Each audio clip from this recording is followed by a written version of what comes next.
پاک بحریہ کے دوسرے بین الاقوامی ناٹیکل مقابلوں کا آغاز ہو گیا ہے۔ اس سلسلے میں پاکستان نیول اکیڈمی میں ایک پروقار افتتاحی تقریب کا انعقاد کیا گیا، جس کے مہمان خصوصی commandant Pakistan naval academy commodore Faisal Hamid تھے۔ ان مقابلوں میں چین، سری لنکا، سعودی عرب اور متحدہ عرب امارات کی نیول اکیڈمی سے تعلق رکھنے والے کیڈٹس اور مڈ شپ مین حصہ لے رہے ہیں۔ پاکستان نیول اکیڈمی کے زیر اہتمام منعقد ہونے والا یہ 4 روزہ ایونٹ مختلف آبی کھیلوں اور کراچی بندرگاہ میں منعقد ہونے والے سی مین شپ کے مقابلوں پر مشتمل ہے۔ انٹرنیشنل ناٹیکل کمپٹیشن کے مختلف مرحلوں کے دوران چین، سری لنکا، سعودی عرب، متحدہ عرب امارات، پاکستان نیوی اکیڈمی اور پاکستان میرینز اکیڈمی کی کل 6 ٹیمیں ایک دوسرے سے نبرد آزما ہو کر اپنی صلاحیتوں کا لوہا منوائیں گی۔ ان بین الاقوامی مقابلوں میں naval physical training and sports complex Karsaz میں منعقد ہونے والے تیراکی اور لائف سیونگ کے مقابلے اور کراچی ہاربر میں منعقد ہونے والے تیراکی اور کشتی رانی کے مقابلے شامل ہیں۔ ان مقابلوں کے انعقاد اور دوست ممالک کی ٹیموں کی شمولیت سے نہ صرف پاکستان میں آبی کھیلوں کو فروغ حاصل ہوگا بلکہ عالمی سطح پر ملک کا ایک مثبت تاثر قائم ہوگا۔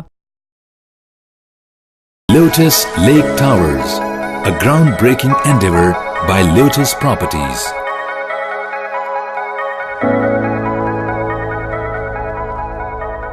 پاکستان بھر میں نمائندگان کا وسیع نیٹ ورک، ہر خبر جاننے کے لیے دیکھتے رہیے TNN TV۔